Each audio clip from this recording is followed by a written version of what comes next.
ದೇವರ ವಾಕ್ಯವು ಹೇಳುತ್ತದೆ, ಕ್ರಿಯೆಗಳಿಲ್ಲದೆ ಇರುವಂಥ ನಂಬಿಕೆ ಸತ್ತದ್ದಾಗಿದೆ ಎಂಬುದಾಗಿ. ಇಸ್ರಾಯೇಲ್ಯರು ಯೆರಿಕೋ ಕೋಟೆಯನ್ನು 7 ದಿನಗಳು ಸುತ್ತಿದ್ದು ನಂಬಿಕೆಯಿಂದ.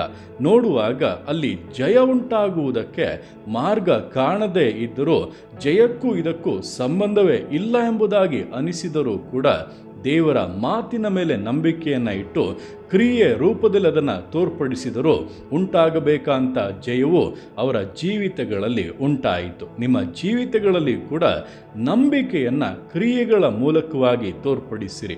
ದೇವರು ಹೇಳುವಂಥ ಕಾರ್ಯ ನಮ್ಮ ಯೋಚನೆಗೆ ಸರಿ ಅನಿಸದೇ ಇದ್ದರೂ ಕೂಡ ವಿಧೇಯರಾಗಿ ಕಾರ್ಯಗಳಲ್ಲಿ ನೆರವೇರಿಸಿರಿ.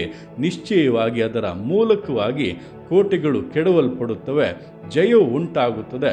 ನೀವು ಸ್ವಾಧೀನಪಡಿಸಿಕೊಳ್ಳಬೇಕಾಗಿರುವಂಥ ಕಾರ್ಯಗಳನ್ನು ಪೂರ್ಣವಾಗಿ ನಿಶ್ಚಯವಾಗಿ ಸ್ವಾಧೀನಪಡಿಸಿಕೊಳ್ಳುತ್ತೀರಾ?